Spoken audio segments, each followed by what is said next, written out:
In today's video, I'm going to teach you how to view Coworkers' calendar in Outlook.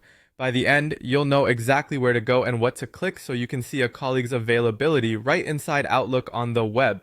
First, open Outlook on the web. You can go to outlook.com directly or sign in at office.com and launch Outlook from there. Once your mailbox loads, look to the left side of the screen for the navigation bar and click the calendar icon. That switches you from mail to calendar view, which is where shared calendars live and where you'll add your coworker. On the left pane of the calendar view, find the option labeled Add Calendar. This opens a small panel with different ways to bring in calendars. Choose Subscribe from Directory. In Outlook, the directory is your organization's address book, so this option searches the people in your company whose calendars can be shared. You'll see a search field. Start typing your coworker's name.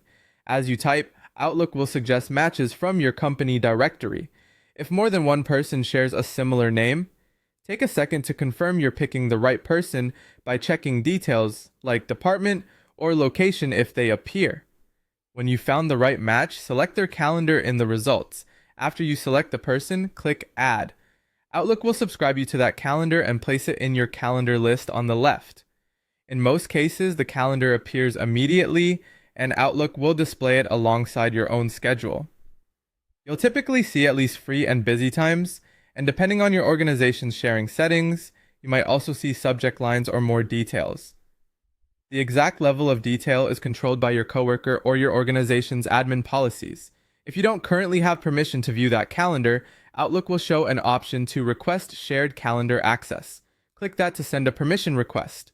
Your coworker will receive a notification to approve the share. Once they grant access, the calendar will automatically update on your side, and you'll see the events according to the permission level they choose.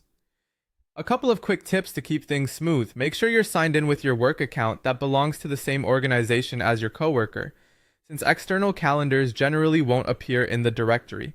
If search results are empty, try the person's full name as listed in your company directory, and if you still don't see what you expect, it may be due to company